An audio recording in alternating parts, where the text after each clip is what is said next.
Hello! And welcome to Nightmare Nation, the paranormal-themed podcast where we talk about haunted places around the world. And scary things. And demons. And ghosts. And witches. And UFOs. And cemeteries. And, ooh, I went different. Girl, we went different. I was just about to say UFOs, but you caught me off guard. I surprised her. Oh, yeah, you did. I wasn't expecting that. I mean, basically, if it's spooky in any way or involving any sort of paranormal aspects, scary, spooky, unexplained, weird shit, then we want to talk about it. We're here for it. Yeah, and we hope you are too. Yeah, that's what our life consists of, is just spookiness and scary bullshit.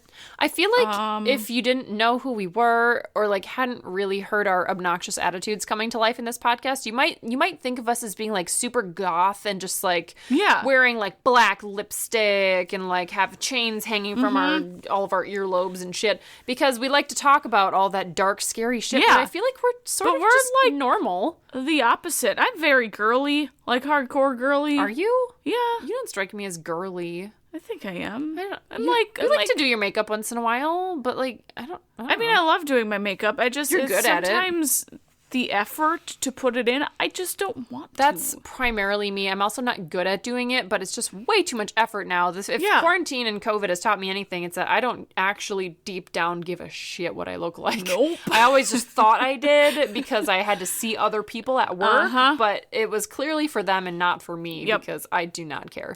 I mean, there are some days, though, when I'm just feeling myself and I get dressed up and I put on makeup. I'm like, hot damn. Why don't I do this more often? I feel so much better. And then other days I wake up, I'm like, I don't want to get on my PJs. Yep. And I don't want to put on a bra. You just got so I'm not gonna. Anna's holding up a finger right now, getting all sorts of sassy to the microphone. Yeah, I'm getting sassy towards all y'all who see me out and about in public, which is probably none of you. I was gonna say, I don't think when a I'm not single wearing person from our listener base probably has ever seen you in public. And I haven't washed my hair in like 5 days. I mean, you guys can relate. I shower. I mean, my life is wake up, do my remote job, watch horror movies, eat snacks, refuse to wash my hair for yet another day, and then go to bed. Yes, I mean, and do it all again the next day. You guys, if you can relate, let us know. It's literally the life of quarantine and COVID. I've seen so many TV shows and horror movies and things that I always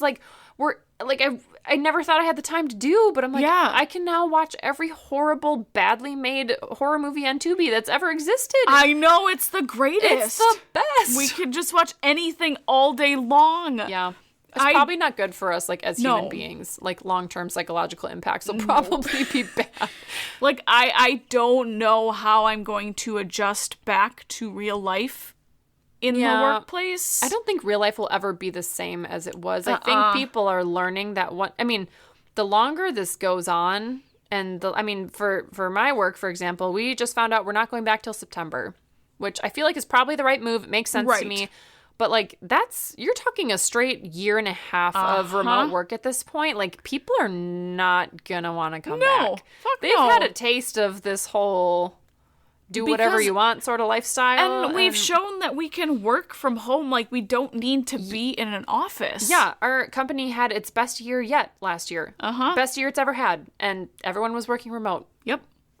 It's ridiculous. You can make it work. So yep. Yeah. We don't have a date when we're supposed to be going back. I feel like with our company, it's just, they're very loose. Yeah, with Anders, they're just like, you'll get 4 weeks notice when we decide. And he's like, but like roughly when do you think that, like next year or like sometime this first half of the year? Like, do you have like a general idea? Can I have some idea? Yeah. But see, like for us, we can go into the office, and I've gone into the office probably about once a month for the past couple months, and it's been nice because I've gone in when my coworkers are there, so I get to see them, hang out with them. Yeah, you get your little social stuff in. But then I'm like, I do dishes during the day. Yeah. I get some laundry done during the day. God, I do so much shit during the day. Yes. Like, there was one day I went to work, and I got home, and I'm like, oh my God, I need to work out. I need to cook dinner. I need to make sure we have all this done. I need to do laundry. And I have like 3 hours to do it. I'm like, oh my God, how did I survive before? It literally makes you wonder how we ever got a single goddamn thing accomplished. Yeah. I feel like we probably would have given up on this podcast if we hadn't had to start like working from home a few months after it started. We would have done it for like 6 months and been like, this is way too fucking hard. It's just too much to do. And I feel like things just didn't get cleaned as often. Or, you know what it was? No. We did it a lot more on the weekends. We would carve out like a solid 4-hour chunk of time on like a Saturday to do it. And we just don't have to do that anymore. And it's wonderful. I actually get to relax on Saturdays. And it's like, I can start working out at 4, and Ben, by the time I'm done, he's already home, so I can start dinner right away. Yeah. It's a nice flexibility. I get to stay in my pajamas. I get to save cook so breakfast. much time. Yes. My car has had so much less wear and tear. Oh, it's great. It's just the best. But we're not here to talk about COVID and working from home. Or are we? I mean, that's what we're just talking about now. You might ask, what is this podcast actually about? Who knows? I can tell you who we are. Oh! Hey, I'm Annie. Hey, what's up? I'm Anna. Yep. So that's us. So that's who we are. And for you real, should probs know us by now. We will, so I promise we will talk about scary things like we alluded to at the beginning of the episode. We're going to talk about a haunted place tonight. Yeah, we are. That I think it'd be fun to go to, just like every other place we talk about. Every other one. I don't know why I feel the need to say that, because literally every single episode I'm like, I want to go here. And we're like, oh, we should go here because it's so close. Oh, we should go here. It's and then kind we of just don't implied at this point that we want to go to all the places we're talking about. Yes. So. Because it's scary and spooky. Yeah. But we actually should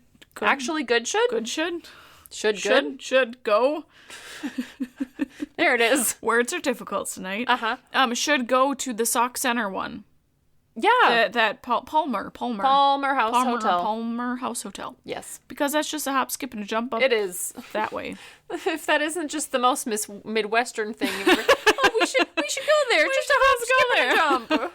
If you didn't know, we're from Minnesota. Yeah. If you haven't known by our picked up accent, on the ridiculous. Sometimes when do we have an accent? Yes. I know I get it hardcore sometimes. There are times when I go back and like listen when I'm editing and I'm like, holy shit. Oh my God. Like probably exactly what I just said, just that very moment with like the I'm like, it's pretty bad. And we're from here. It's bad. It's bad. Oh, it's really bad. It's so bad. But like I don't think I have an accent. Occasionally, I will pick out words. And I'm like, oh, that was bad. It's some words and syllables are worse than others. It's just like everyone in the U.S. talks a little bit differently, and so of course wherever you're from, you're not the one with the accent because everyone else sounds different from you. So we just think we sound normal, and then it's bad. You know, it's bad when you're from the area and it is your accent, and you go back and listen to it, and you're like, that was a bad one. Yep. Savannah, Georgia. It's my southern accent, friends. Yes. Well, we are going to the South tonight. Oh, we're going to the South tonight this time. Accents. Not the East Coast this time like last time. I got confused as to where Connecticut is at school. We're recording these episodes back to back, and I honestly was like, wait, what are we talking about first? Which one are we doing? What are we doing? What's happening? So now we're going to the South. And where are we going, Anna? That's a great question, Annie. The Grove Park Inn in North Carolina. I love North Carolina. I've been to North Carolina. It's so nice. It's beautiful. It is. They've got such nice houses. Yeah. Like a little... I don't know where I was going with that sentence. I don't know. It's a little fancy. It's so fancy. They just got little fancy houses. They're all just so big and white and little picket fences. That's beautiful, just what I think beaches of North Carolina. Yeah. There's like beautiful blonde, fully voluminous hair.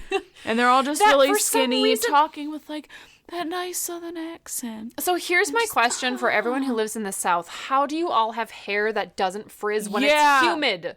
And how do you get it so poofy and big? Your poofy, bleach blonde, like perfect hair, and it's just like it's so manageable looking, and it doesn't get frizzy and out of control like mine does the second a drop of moisture hits the atmosphere. It's I don't the worst. understand all these people, like especially in all these like reality TV shows, they just have this like nice flat, really calm looking hair. I'm like, isn't it humid in Florida?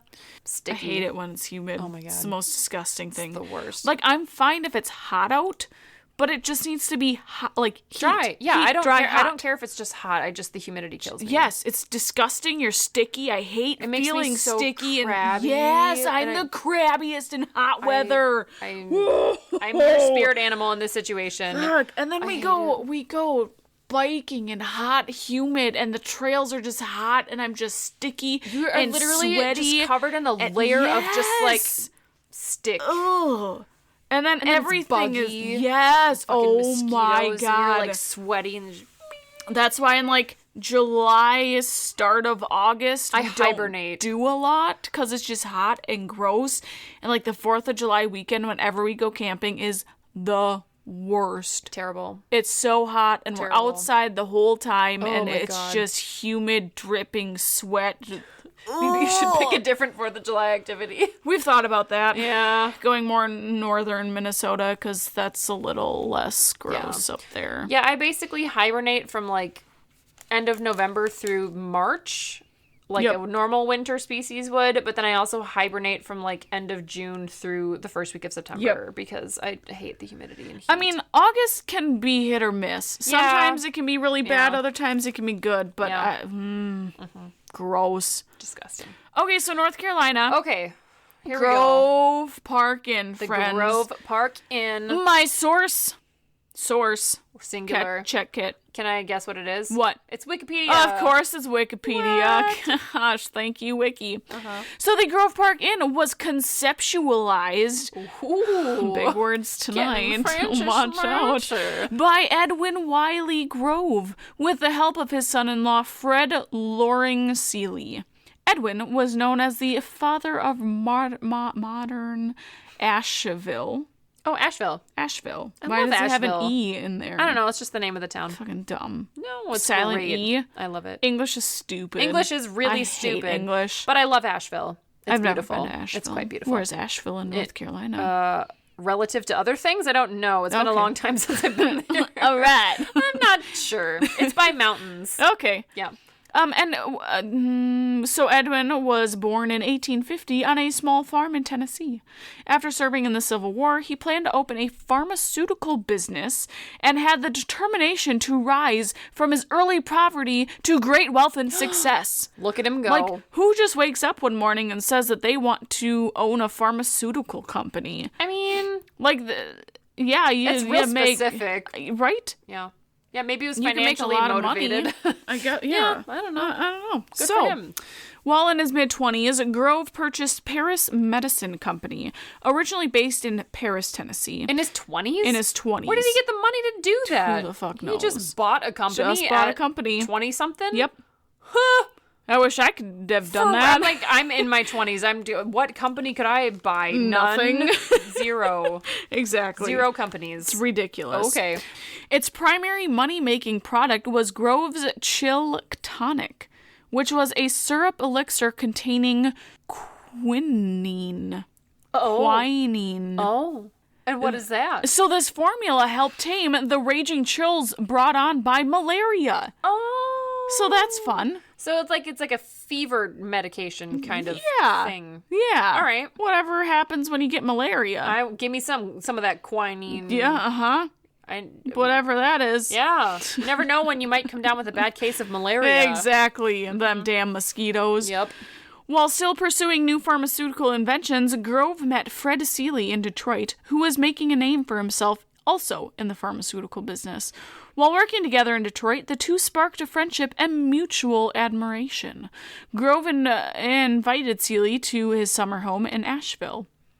1 week later, he left his position in Detroit to work for Grove and his Paris Medicine Company. But business was not the only thing that interested Seeley. Ooh. When Grove introduced his daughter Evelyn to the bachelor, within 24 hours, oh, shut up. Grove had given Seeley permission to wed her. Oh my God. What is this? The movie Enchanted? Pretty much. Guys, 24 hours. That's not enough time to know if you love someone, it's really okay? not. Like, come on. That's crazy. Seriously. Lots of marriages and deaths happened over the years. There was just like in the family? Within the family, within like... Not just in general. No. I mean, obviously, yes. But within the family, there was like this person married this person, and then they got divorced, and then this happened, and then they had kids at this time, and and it's like a full paragraph, and I just... So fast forward to 1890. So in the 1890s, Grove's Taste Lick. He tasted and licked some stuff. Yes, he did. And then he built a hotel. Grove's Tasteless Chill Tonic, which had become a household staple, sold more bottles than Coca-Cola. Shut up! A fucking real? medicine sold more than Coke. Oh, like, that must have been really early days of Coca-Cola. Yes. Oh, that's cool. I know. Oh, you go. Yeah, so very, very successful he was in his pharmaceutical business. And after 20 years on the market, Grove sold over 1.5 million bottles of his tonic and surpassed his dreams by making millions of dollars. Well, I'm really happy for you, Groves. Yeah. Grove. So, because of this million upon millions of dollars that he made, why not build an inn? Sure. So Edwin believed that Asheville, North Carolina climate would have health benefits and would be ideal location for a resort. The Stanley Hotel. Yeah. Or like the Eureka Springs hotel. Yep. Yeah. Like just the climate is perfect for healing you. I mean, there's probably something to that, but it's interesting that theme specifically has come up 3 different times in our episodes. It's so weird. Interesting. Yeah. His doctor sent him there to determine if the climate would help reduce or cure his bouts with extreme hiccups. Oh, no! Which would last several weeks at a time. Shut up. That's my God. Your worst nightmare ever. Oh my God, if I died and went to hell, that would be my eternal torture, is to have You die when you get them for like 5 seconds. Oh my God, I can't for weeks. No. 4 weeks. Oh my God. Just the worst. The worst. Oh my God. The poor bastard. I would not wish that on my worst enemy. So the climate helped him, and so Grove began to accumulate land for the inn, and his Grove Park Kimberly Avenue developments in 1910. So he's accumulating all sorts of land for this inn while also bringing up developments and doing all sorts of other shit that isn't pharmaceutical. So he's just kind of doing everything. He's like getting bored in retirement and just like trying out a bunch of shit. Why not? Yeah. Let's see what can be successful. So he bought several farms and sloped areas all the way to the top of Sunset Mountain. Grove bought and demolished several TB sanitariums in his zeal to change the face of Asheville. So he wanted to just get rid of all those bad juju with TB. I bet he tore down one of the ones that would have probably ended up on this podcast at some point. Probably, and they were probably all haunted. Exactly. Gosh, rude. So construction began in 1912 and was completed in 11 months and 27 days. This was fast, right? Yeah, like this is super fast, especially for back then. I feel like all of our hotel projects are like 5 years. Yeah, 11 months is pretty speedy. They were just ready to go. They're flying. Yeah. So this was accomplished by paying high wages to the dedicated workers. Circus tents were erected on the job site to house the workers. Just 3 days shy of 1 year, the Grove Park Inn opened on July 12, 1913.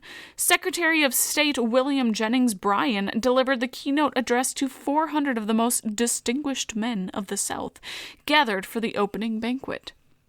He had no idea of how true his words would become when he proclaimed that the Grove Park Inn was built for the ages. Oh. The hotel was outfitted with furnishings from the Roycrofters of East Aurora, New York. Okay. Don't know who they are, but they're some sort of distinguished outfit of furnitures. So they are one of the most important designers and manufacturers of arts and crafts.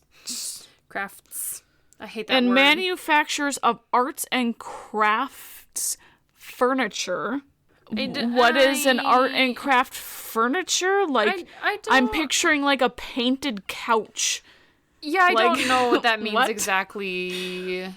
So they're just really fucking fancy. Maybe it's just like super, super like high quality workmanship crafted furniture that is kind of artistic in and of itself because it's really well made and So fancy. I don't know. If you know about furnishings and things, tell us what an arts and crafts furniture is. Yeah. They also did metalwork and other accessories for the inn. Sure. The hotel was built of rough granite stones, and the lobby is noted for its enormous granite fireplaces and expansive porch with its scenic overlook. It was advertised as having walls 5 feet thick of granite boulders. 400 men worked 10-hour shifts 6 days a week. Jeez. With the work of mules, wagons, and ropes, and a lone steam shovel, granite boulders, some weighing as much as 10,000 pounds, were hauled from Sunset Mountain to build the hotel. Jeez. Right? Seeley kept his promise to be open for business in less than 1 year from the groundbreaking. So, during World War II, the inn was used first as an internment Yep. center for Axis diplomats. What is that? Like the Axis powers from World War II. Sure. Yeah. The diplomats and their staff were allowed guarded trips to town where they would purchase goods from the local merchants. This was a boom to the strapped local economy. The inn was then used by the Navy as a rest and rehabilitation center for returning sailors. The inn was then used by the Navy as a rest and rehabilitation center for returning sailors. In 1944 to 1945, the hotel was an Army redistribution station where soldiers rested and relaxed before being assigned to their duties. The Philippine government functioned in exile from the presidential cottage on the grounds during the war. What does that even mean? I don't know. They were like displaced and so they ran their government out of this cottage? That's what I'm thinking. Oh. So it's pretty fancy. That's quite fancy. There also have been list upon list of all sorts of different well-known famous people who have come to this inn. I didn't want to list everyone because been there, done that. So many. Yeah. It's ridiculous. So the Grove Park Inn became part of the Salmons Enterprises in 1955. The resort has been expanded over the years under the direction of owners Mr. and Mrs. Salmons and continues to be a popular tourist attraction. Mrs. Salmons would bring her dog in undercover in a baby carriage because she wanted her dog there, and I'm assuming dogs just couldn't be there. Isn't she the owner? Can't she kind of do whatever she wants? Exactly. It doesn't make any sense. That's so weird. All right. But unfortunately, she died in 2008. So KSL Resorts acquired the Grove Park Inn in 2012 for $120 million. Jesus fucking... Right? Wow. That's ridiculous. And then it was sold to Omni Hotels in 2013 and has remained and was renamed to the Omni Grove Park Inn. That clarifies a lot of things I was confused about when I was researching, because I found some Were stuff. You scared you weren't researching from the right place? omnihotels.com, and I'm like, it says Grove Park Inn, but there's a lot of shit about this Omni Hotel, and it's omnihotels.com, and I'm like, what am I looking at here? And I was so confused. So thank you. I'm glad you mentioned that. You're so welcome. I feel like that's one of those rare moments when who owns the hotel is actually relevant for the next part, because it actually helped me understand what the hell I was looking at. Perfect. So, yes. So it's an old famous place where so many people have come and gone. So of course it has gotten a reputation, like every other famous hotel we've talked about. Of course. For being haunted. Woohoo! So my sources were NorthCarolinaGhosts.com. Ooh. OmniHotels.com. and HauntedRooms.com. So, of course, the Grove Park Inn has a reputation for being one of the most haunted places in North Carolina. Oh, okay. Doesn't say in the world. I can handle say that. in the country. Simply the state, which I can believe. That's fine. So most of the paranormal activity at the hotel is attributed to one ghost in particular, and she is very well known and much beloved by guests and staff alike.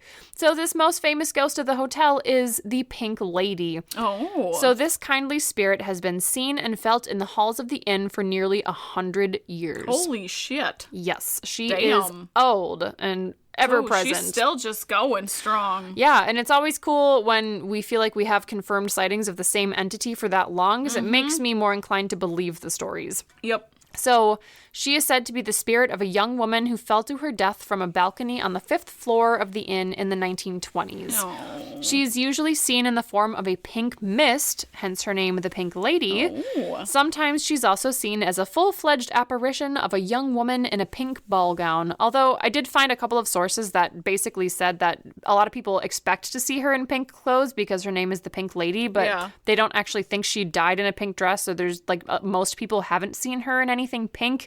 It's mostly the pink mist. So I don't know if some of these sources just kind of were like, the Pink Lady, ooh, she wears a pink dress. But I don't know if that's true. You're wrong. Don't make up things. Don't be dumb.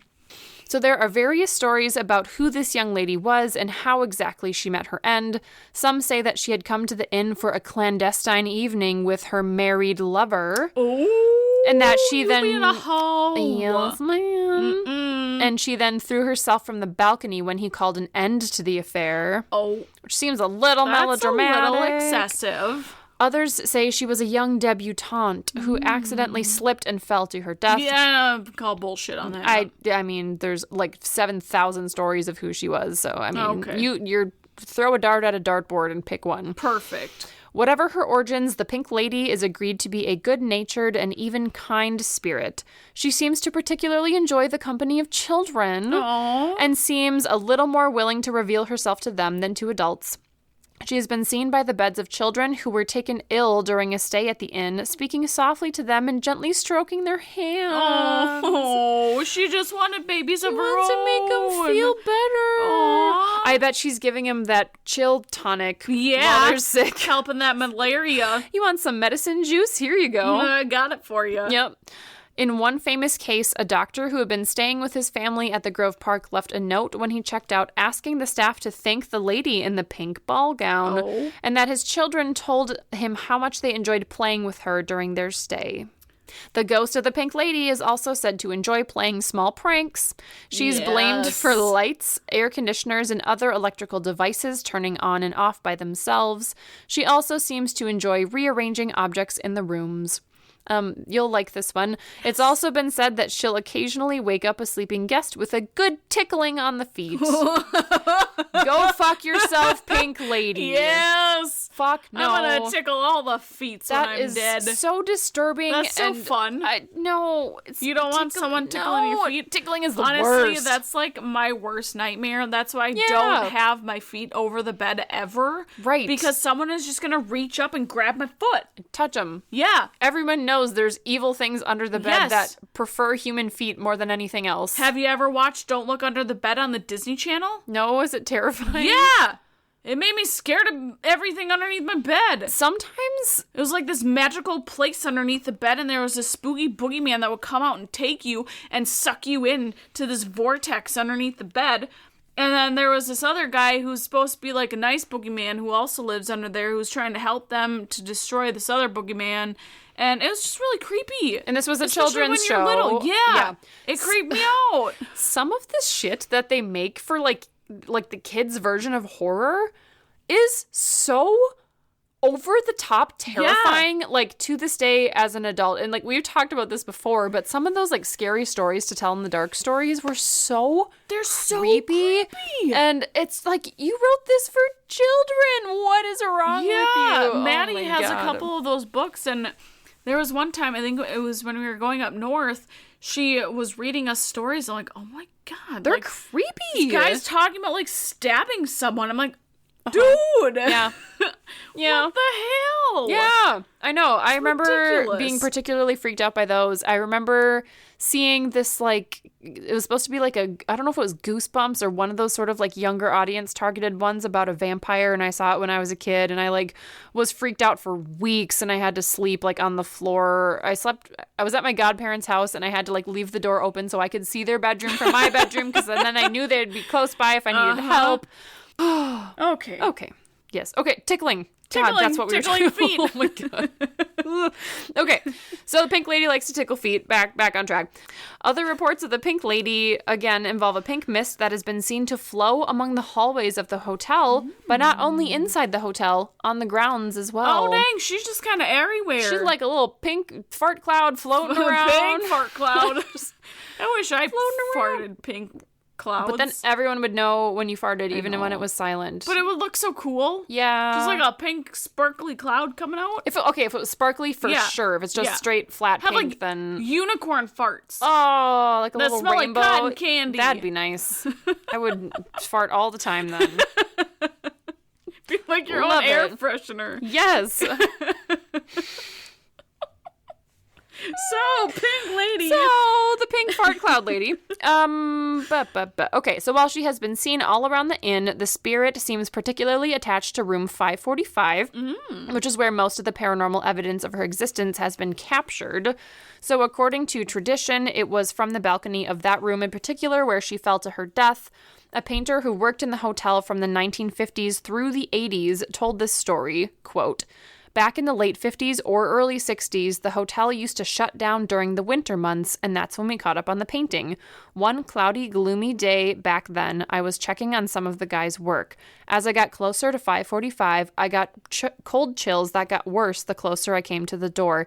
It got so bad I couldn't work up the courage to go in at all. In fact, to my last day at the hotel, I never did go back there. I always sent my boys in instead." Oh, dang. He's like, nope.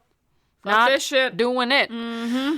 Then, the hotel's engineering facilities manager had a similar experience with the same room more than 3 decades later. Quote, "One day in early 1995, I was on my way to check a recent bathtub resurfacing in room 545. As I approached the room, my hair suddenly lifted from my scalp and stood on end on my arms." Dude. Her hair's like freaking... She's hair is floating around. That's scary. "Simultaneously, I felt a very uncomfortable cold rush across my whole body. I didn't go in, haven't gone back, and don't ever intend to." Oh, dang. What's cool about these two stories, as similar as they are, is neither the painter nor the facilities manager either knew of each other's existence or anything about like 545 being connected to like cold chills or like paranormal things. Oh, that's cool. Yes. It makes it more reliable. I think so. Yeah, it makes it easier to believe the story.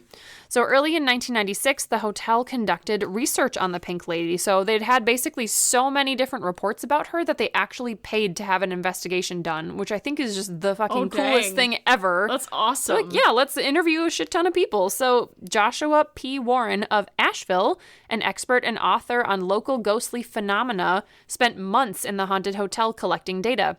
He looked into available public records and interviewed nearly 50 people. After evaluating his research, he concluded that the Pink Lady is indeed more than just a collection of tall tales. The inn's employees are used to the presence of the Pink Lady and treat her as just another part of the tradition of the grand old hotel. Oh, I like her. Part of it. She's just there, and everyone knows her, and she's beloved, and she's not mean, and I just love it. That's so fun.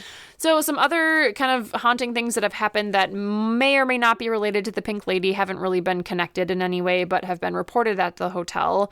So there was a former chief of police who swears that somebody sat down next to him on his guest room bed while he was making a telephone call home.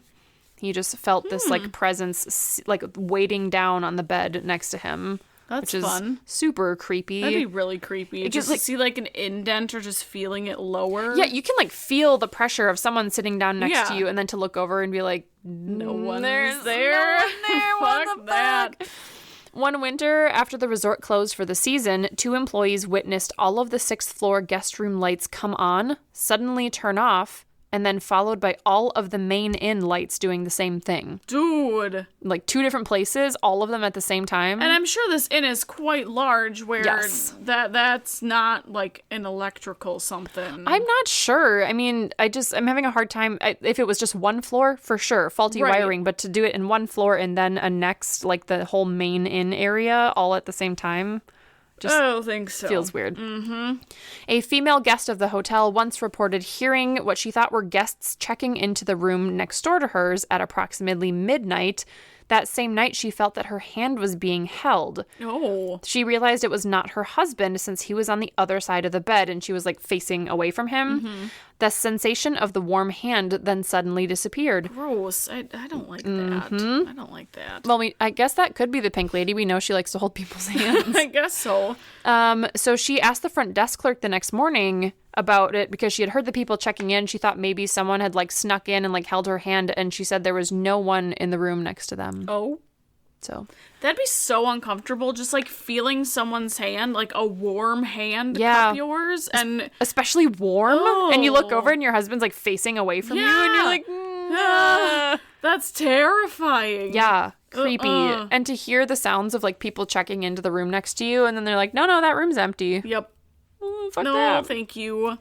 The president of the National Federation of Press Women, Oh. whatever that is, experienced several unexplainable events in her main inn guest room, topped off by 2 incidents of middle of the night toe tickling. Fucking toe tickling. That one, Why you again, gotta tickle toes? probably the pink lady again, but Come she on. didn't ever see her. Finally, lastly, one New Year's Eve, 2 employees saw a woman pass through the accounting office. They said, quote, "We heard someone come in the back door. We looked up and she went by real fast, a woman dressed in party clothes. We thought it was a guest, so we got up to help her, and then she was gone." Oh. She Just gone. out of there. Yep. Oh, damn. So much paranormal activity at the Jeez, Grove just Park that little Inn. pink lady's just going around causing trouble. She's busy. Shit. She's got a lot on her agenda every day. I guess so. Got toes to tickle, hands to hold. What a rough life. Ugh, what a Playing life. with children. She's- you know, She's got a lot of just responsibility. hanging out. Yeah. The fun things. I just love that like everyone knows her and just kind of like loves her. Yeah. Yeah. That's perfect. Yeah. So friends, that was So- the Grove Park Inn. There it is. I hope Go you enjoyed it. Check it out if you're in the area. Yeah. And it's haunted. It's really freaking expensive. Is it? It's like $280 a night. Oof. Like the lowest I saw. Oof. That's Yeah. a little rough. Upwards of like 300 something for the other ones. Fuck. Yeah. No, It's thank pricey, you. but it's beautiful and historic and haunted. So It's ridiculous. make sure you request room 545. Yeah. Yeah. Do it. So So- friends, Friends. so sorry I took your words right out of your mouth. We're the same person. Yep. What's next, Annie? It is our favorite segment, the best time of our entire episode. The best The best. It is the Craft Cocktail Cult. craft cocktail cult. Dun-dun-dun. So tonight we're coming at you with a classic daiquiri. Delicious. But don't be fooled. This is not blended. Oh, we're doing on the rocks? Kind of. Like a hard daiquiri? Yeah. What's happening? I feel like this is more kind of like a gimlet, but a Oh. rum gimlet Oh, almost. yum. But it's a classic daiquiri. I'm down for that. All right? I I didn't- think this is going to be delicious. I had no idea there was such a thing as a non-blended daiquiri. I to be didn't honest. either until I saw this. It's like, oh, this is Oh, weird. delicious. So, friends, in your shaker glass. Shaker cup. class? Yep. All of Go it. to your shake class and Shake then start class. making this drink. Yep. So in your shaker cup, glass, whatever it is you use, you're gonna dump in 2 ounces of your favorite light rum, followed by 1 ounce of simple syrup, followed by 1 ounce of lime juice. You are going to shake that bitch up. Shake Put it some up. ice in there. Shake it for 15 seconds. You're going to use your strainer and you're going to pour it into a coupe glass. They're fun little, like, rounded little baby glasses that Little kind of look like baby. martini glasses. Yeah, they're like little goblety type things. Yeah. Yep. I mean, you could use a martini glass if you want, because that's what we use half the time. But we it's don't have coupe not a glasses. martini. It's not a martini. It is a classic daiquiri. So do it right. Yeah. And then you're going to pour it in your glass, and then you're going to garnish with a lime wedge, and you're going to enjoy it. Great. I haven't made it yet, but it's going to be like delicious. a cross between a classic margarita and like a gimlet, like you said. Yeah. Interesting. It's Yeah. so simple. And it'd be fun because then you could get fancy and you could muddle in some strawberries or raspberries or mangoes.